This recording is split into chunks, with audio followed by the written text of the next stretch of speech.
Hi అండి, egg noodles ఎలా చేయాలో చూద్దాం. ముందుగా స్టవ్ వెలిగించి ప్యాన్ పెట్టి అందులో ఆయిల్ వేసి ఇప్పుడు ఒక 2 ఎగ్స్ వేసుకున్నాం. ఇందులో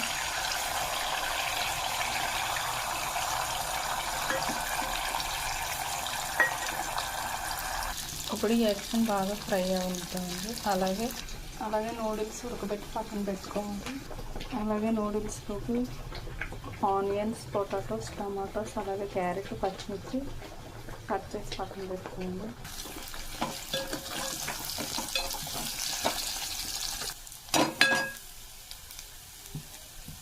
ఇప్పుడు ఈ ఎగ్స్లో కొద్దిగా పసుపు వేసుకోవాలి. ఇప్పుడు ఈ ఎగ్స్ను ప్లేట్లోకి తీసుకుని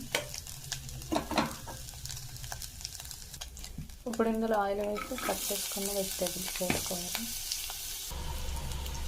ఇప్పుడు ఇందులో మ్యాగీ నూడిల్స్ పౌడర్ వేసుకోవాలి, 2 ప్యాకెట్స్.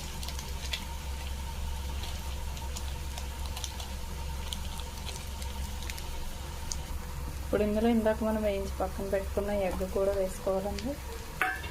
ఇది కూడా మిక్స్ చేసుకోవాలి ఇందులో. ఇప్పుడు ఇందులో నూడిల్స్ కూడా వేసుకుని మిక్స్ చేసుకోవాలి. అంతేనండి, వేడివేడిగా ఎగ్ నూడిల్స్ రెడీ. ఇప్పుడు స్నాక్స్ కోసం అలాగే ఫ్రెంచ్ ఫ్రైస్ కూడా చేసుకుందామండి. ముందుగా ఫ్రెంచ్ ఫ్రైస్లో సాల్ట్ అలాగే కారం వేసి కలిపి మిక్స్ చేసి పక్కన పెట్టుకోవాలి. ఇప్పుడు స్టవ్ వెలిగించి కడాయి పెట్టి అందులో ఆయిల్ వేసి ఆయిల్ హీట్ అవ్వాలి. ఇప్పుడు ఇందులో ఫ్రెంచ్ ఫ్రైస్ వేసుకుందాం. అంతేనండి, ఫ్రెంచ్ ఫ్రైస్ కూడా రెడీ.